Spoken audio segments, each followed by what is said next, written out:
Здравейте, хора! Днешното видео, съжалявам, че не съм качвал от много време. Днешното видео, ходих с семейството ми в Ринг Мола, там на една гейминг зала, и там за 1000 билета имаше едно и такова чудо. Майнкрафт магнитни блокове. Понеже аз съм обсебен от Майнкрафт, реших да си ги взема и взехме общо май 12 купчета, ако не се лъжа. 2, 4, 6, 8, 10, 12, да, 12 са. Имаме 2 Snowy Grass блока, които, ако не се лъжа, са най-редкия блок в Майнкрафт.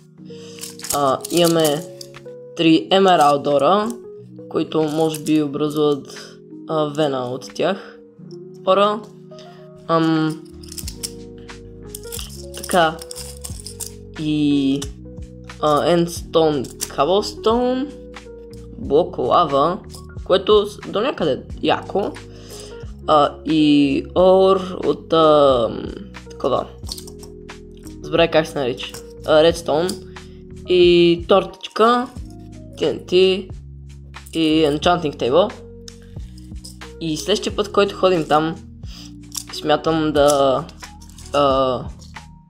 взема още такива, да си направя някакъв мини world.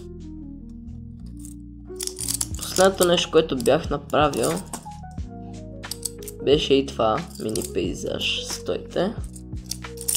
Не е трудно за правене.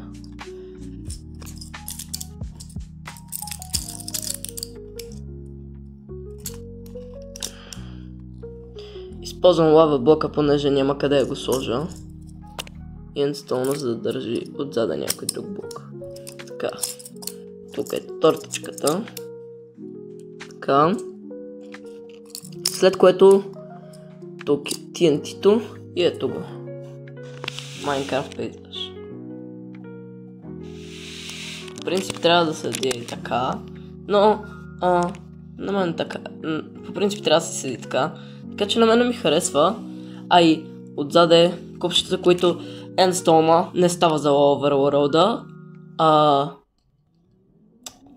Емералда, Вена 3 Emerald Ore вече е твърде много. А и аз съм намирал само 2. И лава блока няма къде го туря. В смисъл, това е Snowy Biome. И да, като цяло е това. Виждане!